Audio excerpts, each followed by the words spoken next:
Oke, halo semua. Hari ini mau bahas topik tentang glasir lagi ya, tapi lebih mendalam mungkin. Eh, jadi kalau keramik itu biasanya setelah sudah kelar, ya sudah jadi barangnya, terus kita bakar dulu sekali, yang dipanggil biskuit firing biasanya. Dan pembakaran pertama itu biasanya cuma sampai kira-kira 900 derajat Celcius. Kalau kamu membakar ke tujuan akhirnya itu ke pembakaran yang medium dan tinggi gitu, yang kira-kira 1200-an ya. Kalau kamu bakarnya ke bakaran rendah di bawah 1100-an, itu biasanya direkomendasikan bahwa pembakaran biskuitnya justru lebih tinggi daripada pembakaran glasirnya. Jadi supaya dipastikan bahwa claynya itu udah sangat padat dan sudah ada tidak pergerakan secara penyusutan lagi gitu. Kalau dibakarnya terlalu rendah terus dikasih glasir bakaran rendah dan dibakar lagi, kadang-kadang glasirnya bakalan ngelotok dari permukaannya ya. Jadi biasanya kalau pembakaran rendah biskuitnya mesti tinggi. Kalau pembakaran hasilnya tinggi, nanti glasirnya itunya pembakaran biskuitnya boleh lebih rendah. Oke. Nah, ini kalau di tempat aku biasanya aku bakar semuanya ke 1100. Jadi rata itu kayak pembakaran rendah tapi yang udah tingkat paling tingginya. Jadi udah hampir masuk ke pembakaran mid fire. Jadi mempermudahkan aku, jadi aku kalau lagi bakar itu bisa bareng-bareng biskuit dan glasir. Tapi ini tidak begitu lazim ya. Biasanya banyak orang kebanyakan bakar biskuitnya di 900, terus pembakaran glasirnya nanti ke 1200-an gitu. Ya, kalau aku semuanya ke 1100 jadinya. Jadi kalau aku lagi bakar di keramik itu di tungkunya, di kilnnya bisa dua-duanya barengan. Ada yang cuman lagi di biskuit, ada yang lagi dibakar glasir. Ya, dan selalu pelan. Jadi pembakaran khusus selalu kira-kira hampir 10 jaman setiap pembakaran. Kalau yang normal, yang biskuit biasanya agak lama, perlu 9-10 jaman ya, sampai ke 900 derajat, nggak boleh terlalu cepat. Nantinya waktu lagi bakar glasir mereka boleh cepat, boleh kalau killnya bisa dalam 4-5 jam kelar ya 4-5 jam kelar ke 1200 ya, nggak perlu terlalu pelan-pelan lagi. Oke, jadi glasir itu apa? Glasir itu adalah sebenarnya gelas ya. Jadi kayak mau dikasih coating gelas ke permukaannya. Soalnya kalau udah dibakar sekali kan biasanya jadi kayak gini, nggak mengkilap. Terus kalau buat minum juga dia masih meresap air biasanya ya. Terus jadi kasar juga untuk kena bibir dan mulut. Jadi nggak enak dipakainya. Jadi susah, nggak bersih juga. Jadi bakteri bisa masuk ke dalam celah-celah pori-porinya. Ya, jadi kita mau dikasih coating gelas di permukaan keramiknya itu ya. Jadi kalau claynya coklat juga kayak gini ya. Nah, untuk mengerti bahan glasir itu ya, sebenarnya itu yang diperlukan adalah silika ya. Jadi kalau kalian lihat ini kebanyakan informasinya didapatkan dari buku keramik untuk hobi dan karir ya, by Nia Gautama, salah satu teman saya. Banyak buku-buku lain juga yang di luar-luar, tapi kalau untuk bahasa Indonesia kayaknya mungkin salah satunya yang ada cuma ini doang kali ya. Ada juga buku yang spesial buat glasir dari Natas, itu juga boleh dibeli kalau kalian mau mengerti. Tapi secara paling simpelnya, glasir itu perlu gelas makernya, jadi silika biasanya itu bisa jadi gelas ya kalau dibakar. Terus tapi silika by itself ya, kalau di Indonesia dipanggilnya kuarsa, biasanya bisa beli dalam bentuk tepung. Terus biasanya ada grit-gritnya, jadi tepungnya lebih halus atau lebih kasar ya. Jadi biasanya lebih bagus beli yang halus, kuarsa halus. Semua bahan ini hati-hati kalau dia dalam bentuk tepung. Waktu di handle jangan create dust, jangan create kayak dustnya kemana-mana, jangan dihirup, soalnya itu bisa merusak scar tisu lung dari kita, ya, dari pernapasan. Jadi itu gara-gara silika itu salah satu barang paling keras di dunia. Jadi waktu kamu hirup badan kamu nggak bisa absorb, jadi cuma nempel-nempel di permukaannya dan dia tajam, ya, secara molekuler. Jadi bisa kayak membuat luka-luka di lungs yang nggak bisa disembuhkan. Jadi hati-hati kalau lagi handling semua bahan kimia, bahan-bahan keramik yang dalam bentuk tepung. Harus ngerti bahwa itu nggak boleh dihirup di tempat yang terbuka, yang ventilasinya bagus, pakai masker yang sesuai. Terus juga lagi pembakarannya juga gas-gas yang dikeluarkan kadang-kadang nggak bagus juga, ya. Jadi harus ada tempat ventilasi yang bagus kalau ada lagi bakar kiln. Terus juga barang-barangnya sendiri ada beberapa benda itu toksik buat manusia, ya. Walaupun mereka didapatkan dari alam, tapi ada beberapa badan manusia itu nggak bisa terima. Ya itu lebih ke yang pewarna-pewarna nanti, pewarna-pewarna keramik. Nah, jadi perlunya silika. Terus biasanya yang another one yang paling common, feldspar. Kalau feldspar ini campuran dari tiga-tiganya, ya. Jadi kalau kamu lihat kimia itunya, itu potasium, ya, potasium feldspar itu potasium, ada aluminiumnya, ada silikanya. Jadi dia sebenarnya tiga-tiganya ada, tapi dia lebih bekerja sebagai flux.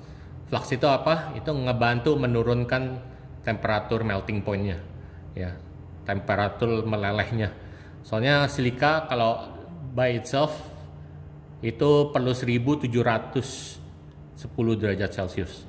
Biasa tunggu-tunggu semua, nggak ada yang sanggup sampai ke sana, ya, kecuali dibikin khusus banget dari yang industrial, mungkin bisa yang tinggi-tinggi gitu, ya. Nah kalau feldspar itu dia mulai meleleh di 1150 derajat. Tapi potasium feldspar sama sodium feldspar ini yang biasa dua paling sering digunakan. Ini biasanya untuk lebih ke glasir-glasir bakaran medium dan tinggi, ya. Kalau rendah biasanya perlu flux yang lebih kuat lagi, seperti yang mengandung boraks, boron, ya, ke arah-arah sana. Terus juga ada flux yang sangat kuat, jadi bisa rendah banget pembakarannya tapi racun buat badan, seperti timbal, ya. LED itu juga flux dan sangat efektif sebagai flux, kuat sekali. Tapi dia kalau tidak dibakar dengan sempurna, dengan baik, tidak ketrap di glasirnya dan bisa leach out. Jadi kita pelan-pelan konsum LED ke badan kita dan bisa lama-lama nggak bagus buat badan juga, ya. Dalam jangka panjang itu katanya nggak bagus buat badan. Berikutnya perlu alumina. Kalau alumina itu stabilizer, ya. Jadi dia yang bikin kayak glasirnya itu lengket ke badan potnya. Kalau cuman dikasih gelas terus dicampur flux, kadang-kadang dia jadi kayak run. Lagi kayak melelehnya itu terlalu banyak, nggak mau nempel, nggak mau bikin dia lengket gitu ke badannya. Jadi alumina itu biasanya bekerja sebagai stabilizer. Aluminanya ini biasanya didapatkan dari kaolin atau china clay, jadi dari claynya sendiri. Ya kalau kamu lihat chemical daripada clay itu alumina, ada silikanya, ada air, ya. Jadi sebenarnya sih semua glasir begitu, clay begitu, selalu ada aluminanya, ada silikanya, ada semacam flux atau nggak ada flux gitu. Tapi tinggal permainan presentasinya itu dimainkan untuk dapatkan glasir yang meleleh di certain temperatur, atau claynya yang mature kayak menjadi batu gitu, ya, dibilangnya udah fuse together, ya. Itu bisa ditambahkan flux juga ke claynya gitu, ya. Terus yang berikutnya kapur juga semacam flux, jadi ini lebih flux yang plumer beneran. Kalau yang feldspar tadi dia kayak tiga-tiganya ada sebenarnya, walaupun fungsinya lebih banyak ke flux, tapi dia juga provide silika, ada silikanya, ada aluminanya juga, ya. Kalau kapur lebih untuk ke fluxnya aja, jadi plumer. Tapi dia juga ada kapur atau whiting, ya, atau kalsium karbonat bisa dipanggilnya. Itu fungsinya sebagai plumer, juga memberi warna putih atau membuat opacity, ya, claynya glasirnya jadi nggak begitu clear, lebih opaque. Terus juga menambah kekerasan pada glasir, jadi bagus kayak kalau untuk piring atau apa yang kena sendok-sendok besi gitu, jadi lebih kuat, nggak gampang ke scratch. Dia mulai berdekomposisi di 825 derajat Celcius, nantinya berubah menjadi kalsium oxide dan karbon dioxide, terus mulai meleleh di 1100 derajat Celcius. Jadi kadang-kadang kalau kamu ada glasir yang kayak kurang gitu melelehnya, masih kelihatannya kayak agak kurang meleleh, bisa ditambahkan sedikit kalsium karbonat ke dalamnya, ya, dalam presentasi. Mesti dites sih, selalu tesnya kayak gitu, kayak dikasih berapa persen dulu, mungkin 0,5%, 1%, 1,5%, terus dibakar, dites, dilihat resultnya, yang paling maksimum kayak gimana gitu, bagusnya diapain, ya. Nah ini kalau untuk lihat contoh daripada komposisi glasir yang orang bikin, ya, kayak ini untuk glasir transparan, bening, untuk ke pembakaran 1200 derajat Celcius. Resepinya ini potassium feldspar 45, ya, potassium feldspar sebagai flux stabilizer dan gelas, kuarsa halus yang gelas itu silika 25 gelas, kaolin 15, kapur 15. Ya, kaolin tadi untuk aluminanya, stabilisatornya, kapur kalsium tadi untuk fluxnya. Ya. Jadi kadang-kadang ini bisa dimain-mainin. Ya, kalau kamu mau lebih, misalnya mau lebih glasirnya mau lebih meleleh, bisa ini dinaikin angkanya. Ya. Tapi biasanya orang cara formulasinya selalu begini, kalau ditambahin semuanya jadi 100 gitu. Terus kalau mau perlu berapa ya tinggal tambahin, kaliin aja ke gramnya. Ya, mau bikin 450 gram, 250 gram, 150 gram, kayak gitu aja. Ya, itu caranya. Kadang-kadang kita nggak bikin sendiri, jadi kadang-kadang repot itu untuk cari ingredient sendiri, campur sendiri. Jadi bisa juga beli langsung udah jadi gitu, dari tokonya udah dicampurin. Terus nggak semua toko kimianya mau kasih tahu resepinya, tapi dia biasanya cuma bilangin bahwa ini glasir transparan dan aman untuk dibuat makanan, nggak ada barang yang toksiknya, harus dibakar ke 1200 derajat Celcius gitu. Ya, jadi bisa langsung beli base glaze-nya. Itu yang kita lakukan di sini di sekolah. Terus pembakaran kita selalu ke 1100 di sini, jadi gara-gara emang kilnnya cuman sanggup ke arah ke temperatur itu, jadi kita pilih cari glasir yang mature-nya di 1200. Nah terus kalau itu kan tadi jadi cuman jadi glasir transparan. Kalau kita mau glasirnya mengkilap dan berwarna, baru ditambahkan dengan oxide. Ya. Jadi untuk menambah warna ke glasir atau ke clay atau ke slip, ya, itu harus ditambahkan oxide. Jadi biasanya cuma 2, oxide atau karbonatnya, itu kan other form of oxide-nya gitu ya, lebih nggak sepotent daripada oxide. Terus sama stain. Kalau stain itu udah secara industri dicampur-campur ini. Bahan-bahannya dicampur, udah dibakar, terus dijadikan powder lagi, dijadikan tepung lagi. Jadi lebih stabil, soalnya dia udah dibakar. Ya, jadi biasanya warnanya biru ya keluarnya biru, warnanya hijau keluarnya hijau. Terus juga lebih aman gara-gara mereka sudah dibakar, jadi biasanya gas apapun yang itu udah keluar sudah tidak leach out lagi gitu. Ya, tapi jadi kalau potter sih biasanya campurannya either yang pure-nya oxide dimainin dicampur ke glasir, atau tadi ke clay atau ke slip ya. Tapi yang paling common ini cobalt oxide, biasanya dipakainya dari 0,5%-an sampai 3%. Itu dari biru yang sangat transparan sampai biru tua banget gitu. Ya, kayak gini-gini nih, ini cobalt oxide dicampur ke base glaze-nya. Terus ada lagi copper oxide. Copper oxide biasanya dipakai dari 0,5 sampai 5%. Ya, ini kalau copper oxide ini dia sangat sensitif ke atmosfer pembakaran. Jadi bisa awal dari celadon green keluarnya kalau dibakar di dalam oksidasi. Kalau dibakarnya ke atmosfer reduksi, jadi di kilnya itu banyak gas tapi kurang oksigen, itu reduksi, dia bisa berubah jadi merah, dari coklat sampai jadi merah. Ya. Kalau dipakai biasanya sering dipakai untuk glasir raku firing itu another special type of firing. Kalau dibakar tuh lagi glasirnya meleleh, lagi panas-panas, lagi nyala meleleh, dikeluarin dari kilnnya, merah-merah gitu. Ya, jadi kalau pembakaran lain biasanya pasti pelan-pelan, naiknya pelan, udah glasirnya meleleh dibiarin mendingin pelan-pelan. Kalau raku itu kayak di shock gitu, jadi lagi panas-panas, asal dicek udah meleleh, glasirnya dikeluarin. Nah, untuk dapetin warna-warna yang copper metallic di raku, itu biasanya perlu copper oxide, terus perlu post reduction.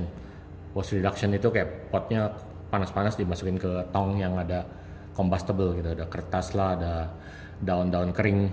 Itu reaksi dengan kayak ekstrim reduksi gitu ya, gas dari pembakarannya itu dia berubah jadi metalik lagi, jadi kayak copper metalik biasanya warnanya.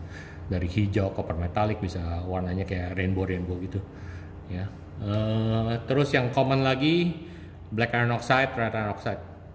Ini sebenarnya mirip-mirip black iron oxide sama red iron oxide, walaupun dia warnanya beda tapi keluarnya biasanya cukup mirip-mirip ya.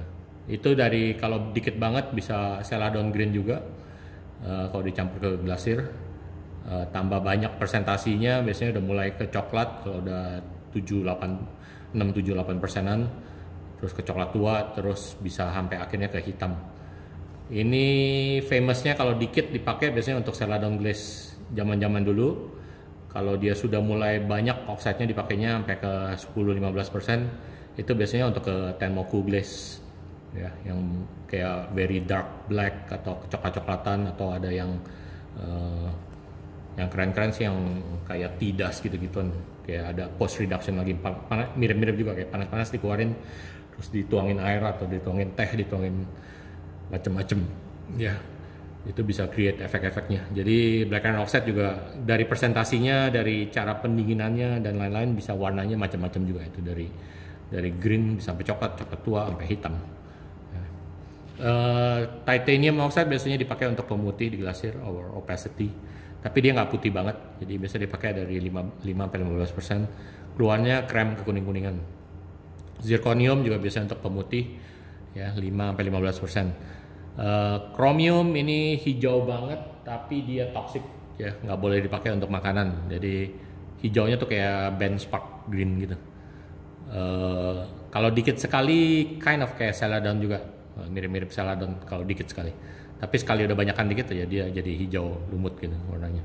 Terus kalau kebanyakan banget nggak meleleh, nggak mengkilap, jadi kayak masih powdery walaupun sudah dibakar ya. Ini hati-hati kalau pakai chromium, manganis, kobalt sebenarnya juga mesti hati-hati. Kobalt pun waktu lagi masih powder form itu nggak bagus juga, nggak buat badan, quite toxic juga ya. Jadi harus ngerti sih bahan-bahannya. Kamu jangan asal pakai yang bahaya.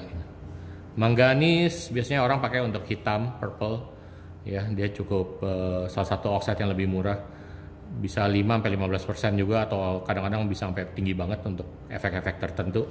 Tapi dia manganis ini malah bahayanya lebih bahaya waktu lagi dibakar. Waktu dibakar itu dia keluarin gasnya itu slowly ngeracunin badan kamu.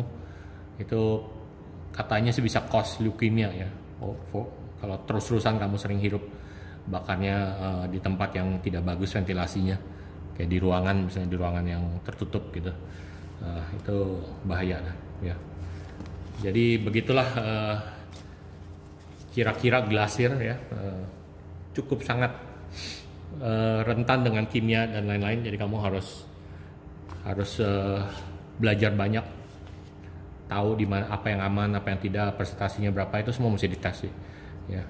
Nah ini kalau presentasinya ketinggian, kadang-kadang walaupun kamu pakai oxide atau stain, ini stain tapi pakai presentasi stainnya kebanyakan, jadi dia kayak begini nih, bubbling begini, kering lagi, nggak mau meleleh gitu ya, nggak mau mengkilap. Jadi kalau powdernya kebanyakan, presentasinya bisa begini, bisa kejadian kayak gini. Juga kalau dia ditaruh di atas glasir lain, kadang-kadang react, bikin melting point-nya turun, jadi dia kayak melepuh. Yang biasanya dibakar 1100 beres, ini di 1100 dia udah mulai melepuh. Terus melepuhnya keluarnya jadi kayak gini, kayak bubble-bubble yang kayak kalau ditekan pecah gitu, tajam-tajam ya. Jadi bisa ada kejadian kayak begini. Terus glasir itu Harus biasanya di wipe bawahnya ya. Habis kamu glasir, bagian bawahnya tuh nggak boleh, mesti kira-kira mungkin berapa mili gitu, 3-4 mili, jangan ada glasirnya. Supaya glasirnya kalau meleleh pun nggak nempel ke bawahnya, ntar jadi kayak gini. Ini nempel ke kiln shaft, yang rusak kiln shaft ya. Terus kiln shaftnya tuh mahal, soalnya tuh bahannya juga susah. Dia sangat bisa tahan panas refractory ya, terus jadi tajam begini. Terus juga barangnya sendiri kalau kamu habis buat harus diperhatikan nggak ada bagian yang tajam. Jadi kalau kamu pegang tuh waktu lagi masih biskuit begini, dicoba disentuh semuanya, sentuh bagian-bagiannya nggak ada yang tajam. Kalau ada yang tajam terus kamu glasir, akhirnya tajam banget. Jadi kayak begini nih, samping-sampingnya, bawahnya ini kan belum di finish sama dia. Jadi kalau dari glasir ini tajam banget. Kalau aku beginiin bisa kebelet, ya, bisa berdarah. Ya, jadi hati-hati kalau mau bikin pottery, harus semuanya diperhatikan, dibersihkan, dirapikan. Cara bersihkannya ya waktu lagi dia bone dry bisa kamu pakai sponge yang hijau tuh yang buat cuci piring, gosok supaya nggak ada bagian-bagian yang tajam. Ya agak kayak di polish. Nih, kayak gini ini agak tajam. Atau kalau dia udah dari biskuit bisa kamu amplas, pakai amplas yang kasar banget, yang kuat. Atau batu yang kasar gitu digosok ke bagian-bagian yang tajam. Ya. Tapi lebih gampang waktu masih lagi bone dry, belum dibakar, masih empuk soalnya. Cuman hati-hati aja, jangan kasar-kasar. Pewarna-pewarna tadi yang dipakai untuk biasanya pewarna glasir, itu pun bisa dipakai untuk pewarna clay-nya sendiri. Jadi bisa dicampur ke clay bodinya ya, ke clay-nya sendiri, di white sampai rata, dan bisa memberi jadi pewarna langsung. Jadi clay-nya sendiri warnanya jadi biru begini. Ya, nanti waktu diglasir ya langsung jadi warnanya mengkilap biru gitu. Bisa juga dicampur ke slip. Slip itu clay yang udah dicampur air ya, dijadiin kayak sup kental gitu.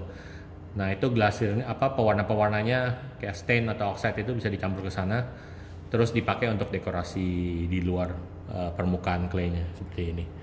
Tapi itu juga mesti diperhatikan persentasinya, jangan terlalu banyak.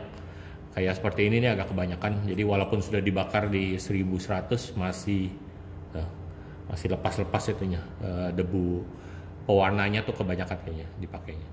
Ya, jadi ini masalahnya nanti kalau lagi diglasir, glasirnya nggak benar-benar nempel di claynya, tapi nempel di dustnya ini.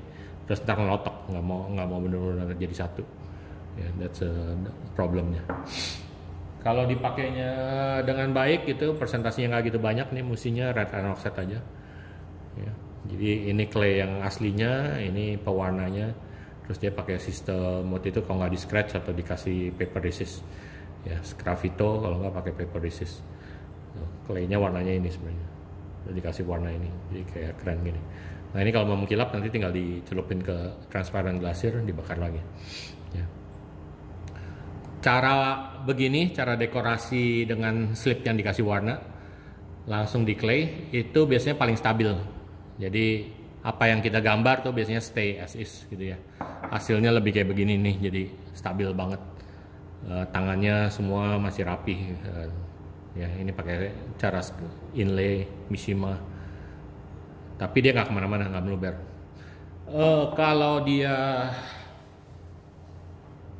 Kalau kita glasirnya kadang-kadang kebanyakan atau dicatnya di atas glasir, jadi kayak yang pot ini sudah di biskuit, diglasir dulu semuanya, terus baru dicat dengan glasir yang udah dicampur dengan pigmen kobalt jadi biru.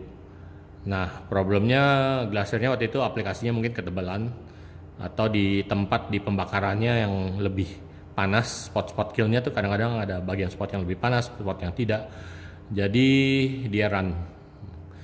Glasirnya tuh mulai terlalu meleleh yang di bagian sini, dia meleleh, gerak, jadi pindah. Ya padahal tadinya gambarannya kayak gini, mirip-mirip kayak gini. Nah ini ada run sedikit. Atau kadang-kadang aplikasi glasirnya ketebalan juga bisa cause that. Jadi itu dia pull away dari claynya. Ya bisa gara-gara nggak bersih banget, bersihin biskuitware-nya waktu sebelum dibakar. Bisa juga gara-gara dia ketebalan waktu diglasir. Bisa juga glasirnya sendiri emang tipenya yang gak stabil, kayak runny banget ya, jadi bisa cause that.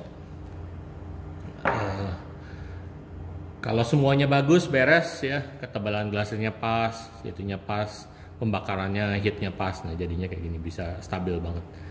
Jadi semua lukisannya stay as is, the way you painted it. Ya. Nah ini juga sampel untuk warna-warnanya. Jadi tadi pewarnanya juga itu yang bahan-bahan ini nih, cobalt, copper, oxide. Dia juga punya karakter sendiri. Jadi kadang-kadang tuh kayak cobalt, titanium oxide itu punya karakter fluxing juga. Jadi bukannya cuman dia pewarna, tapi dia juga menurunkan melting point. Terus ada lagi yang malah terbaliknya, jadi dia refractory itunya. Dia punya karakter kayak chromium itu refractory. Kalau kamu kasih chromium, malah melting pointnya meningkat. Jadi dia perlu lebih panas untuk dibikin dia meleleh. Jadi mereka kalau chromium kebanyakan tampangnya tuh kayak kasar banget ya, nggak meleleh, mirip-mirip kayak begini ya. Jadi kayak begitu. Itu gara-gara dia punya ingredientnya, karakternya malah refractory. Ya. Kadang-kadang kita beli grain daripada oxide-nya sendiri juga nentuin. Jadi kalau grain belinya tuh biasanya kalau dari pabriknya ada grain-grainnya, kayak udah di powderin sampai berapa halus atau berapa kasar gitu. Kalau yang agak kasar biasanya dipanggilnya granulated copper oxide atau apa.